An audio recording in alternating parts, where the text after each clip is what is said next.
नमस्कार, आप देख रहे हैं फॉलो अप। मैं हूं सन्नी सारद और इस वक्त एक बहुत बड़ी खबर निकलकर सामने आई है।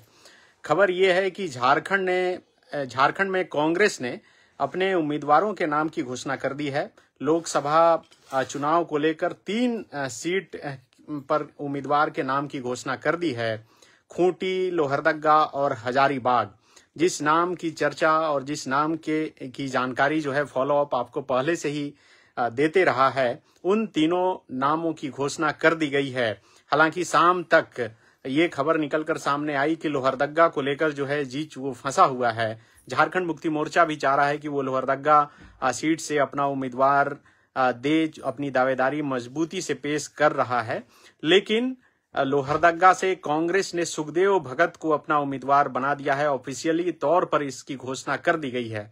इसके बाद खूंटी से कालीचरण मुंडा को एक बार फिर से कांग्रेस ने अपना उम्मीदवार बनाया है और हजारीबाग से जेपी भाई पटेल, मांडू से बीजेपी के जो विधायक हैं, अभी हाल ही में कांग्रेस में वे शामिल हुए और उसके बाद पार्टी ने उन्हें हजारीबाग लोकसभा सीट के लिए उम्मीदवार बना दिया है।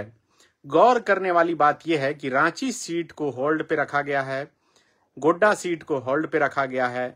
इसका मतलब अब से थोड़ी ही देर पहले मैं, संजय रंजन और पांडे जी तीनों मिलकर जो चर्चा कर रहे थे और जो बता रहे थे कि बीजेपी के कई बड़े नेता जो है वो पाला बदल सकते हैं, रंग बदल सकते हैं, और उसी को देखते हुए कुछ सीटों को होल्ड पे रखा गया है। हमारे साथ हमारे दोनों सहयोगी फोन लाइन पर मौजूद हैं। एक एक करके दोनों से बात करेंगे। सबसे पहले संजय, 3 नाम की घोषणा कर दी गई है। खूंटी से कालीचरण मुंडा, लोहरदगा से सुखदेव भगत और हजारीबाग से जेपी भाई पटेल। ये तीनों नाम क्या कोई चौंकाने वाले नाम हैं कि या इसकी चर्चा पहले से ही थी? हालांकि हम लोग तो कर ही रहे थे चर्चा। नहीं सनी, ये चौंकाने वाले नाम नहीं है। सिर्फ एक जो नया नाम, हालांकि वो भी जग जाहिर था कि जेपी पटेल चुनाव से ठीक पहले बीजेपी छोड़ करके जो कांग्रेस में शामिल हुए हैं, तो जाहिर सी बात है कि वो कैंडिडेट होंगे और हजारीबाग के कैंडिडेट होंगे। चौंकाने वाली बात सिर्फ आज सनी ये रही, जिसका जिक्र मैं थोड़ी देर पहले जो एक वीडियो मैं, आप और पांडे जी मिलकर के जो शूट कर रहे थे उसमें बकायदा जिक्र भी मैंने किया था कि हो सकता है कि रांची का जो सीट है वो आज अनाउंस नहीं हो, क्योंकि राम टहल चौधरी का नाम आ रहा है, जिक्र हो रहा है कि वो कांग्रेस में शामिल हो सकते हैं। और वही हुआ जिसकी अंदेशा था, क्योंकि रांची को लेकर के भी आज ये तय था कि जिस तरीके से हजारीबाग का नाम अनाउंस हुआ, खूंटी का नाम अनाउंस हुआ, लोहरदगा का नाम अनाउंस हुआ, वैसे ही रांची के भी उम्मीदवार का नाम का ऐलान होना था। सुबोध कांत सहाय का नाम गया था और सुबोध कांत सहाय ही रांची के उम्मीदवार होंगे, ये लगभग तय हो गया था। लेकिन एन वक्त पहले जो है, अनाउंसमेंट के ठीक एक दिन पहले से जो परिस्थितियां बदली और राम टहल चौधरी के कांग्रेस में आने की जो चर्चा हुई और वो मुकुल वासनिक से यहाँ तक कि जाकर के दिल्ली में मिल भी लिए हैं, तो ऐसी परिस्थिति में सनी इसको होल्ड कर दिया गया है। इसकी चर्चा हम लोग थोड़ी देर पहले भी कर रहे थे, जो वीडियो में ऑलरेडी फॉलो पेज पे मौजूद है। तो चौंकाने वाले नाम ये तीनों तो नहीं है, लेकिन चौंकाने वाली बात ये जरूर है कि रांची को अनाउंस होना था, वो अनाउंस नहीं हो पाया। वजह राम टहल चौधरी है, और क्या राम टहल चौधरी उम्मीदवार होंगे नहीं होंगे। तो बिल्कुल देखिए संजय, ये बड़ी जानकारी दे रहे हैं। हालांकि फॉलो अप पर जब शाम को ही हम लोग चर्चा कर रहे थे तो ये बता रहे थे कि राम टहल चौधरी दिल्ली में मुकुल वासनिक जो कांग्रेस के महासचिव हैं उनसे मुलाकात किए हैं और बात ये चल रही है कि रांची सीट से राम टहल चौधरी को जो है उम्मीदवार बनाया जा सकता है। जैसा कि पांडे जी बता रहे थे कि चूंकि एक महतो कैंडिडेट जातीय समीकरण के आधार पर देखा जाए तो जेपी भाई पटेल के नाम की आधिकारिक रूप से घोषणा हो गई, फिर दूसरे महतो कैंडिडेट के नाम की घोषणा कैसे की जाएगी, अब इस पर जो है मंथन चल रहा है। और इसी बीच सुबोध कांत सहाय का जो नाम का चर्चा चल रहा था, उनके नाम को जो है फिलहाल होल्ड पे रखा गया है, रांची सीट को होल्ड पे रखा गया है। पांडे जी बताइए कि रांची सीट जो होल्ड पे रखा गया, क्या सिर्फ राम टहल चौधरी कारण है कि और कोई कारण है? नहीं, उसमें बन्ना गुप्ता भी कारण है, उसमें राकेश किरण महतो भी है। हालांकि ये लोगों का नाम शुरू में गया था लेकिन चर्चा नहीं हुई, लेकिन एक बार फिर से अब बन्ना गुप्ता का नाम बहुत तेजी से चर्चा में आ गया है। चूंकि लेकिन पार्टी ये चाहती है कि रामदयाल चौधरी भी कांग्रेस का दामन थाम लें और इस चुनाव में वो प्रचार करें। मतलब आप वो चाहते हैं कैंडिडेट तीसरा हो और सुबोध कांत सहाय और रामदयाल चौधरी और बाकी तमाम लोग का प्रचार करें। इस तरीके की कवायद है। हालांकि रामदयाल चौधरी चाह रहे हैं कि वो लोकसभा कंडक्ट करें, लेकिन ये भी तय माना जा रहा है कि मतलब उनके परिवार से किसी को विधानसभा की मतलब एक तरीके से यूं कहे कि आश्वासन सीट का मिल जाए तो रामदयाल चौधरी ज्वाइन कर सकते हैं, भले ही उनको टिकट।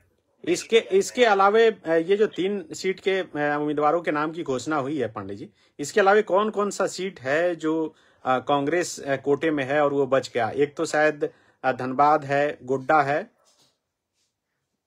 और धनबाद है, गोड्डा है। अभी चाईबासा सीट पर भी जीत बनी हुई है। हालांकि जेएमएम चाह रहा है चाईबासा सीट, क्योंकि कोल्हान पूरा का पूरा खाली हो जा रहा है। यहाँ तो मैं टोकना चाहूंगा पांडे जी, अब चाईबासा सीट से कोई भी जीत नहीं है।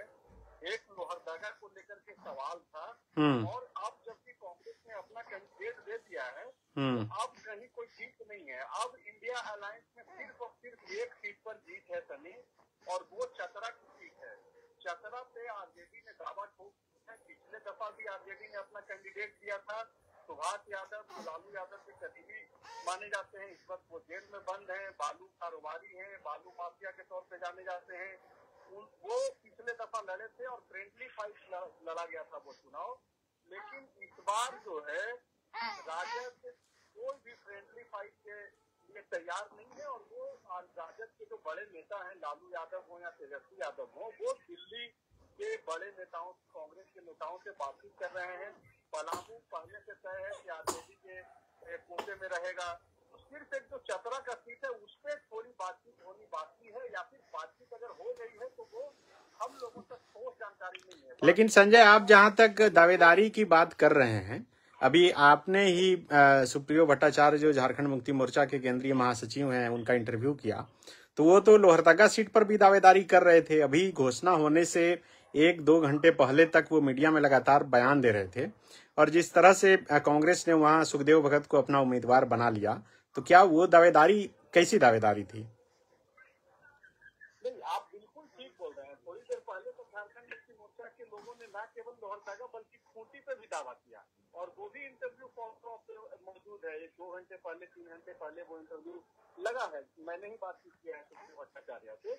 लेकिन आप देखिए कि पूरा नेचर अगर देखिएगा इंडिया अलायंस में जो भी दल शामिल है यहाँ पे, माले इस बार जुड़ा है, लेकिन राजद और कांग्रेस जेएमएम जो मिलकर के चुनाव लड़ते रहे हैं।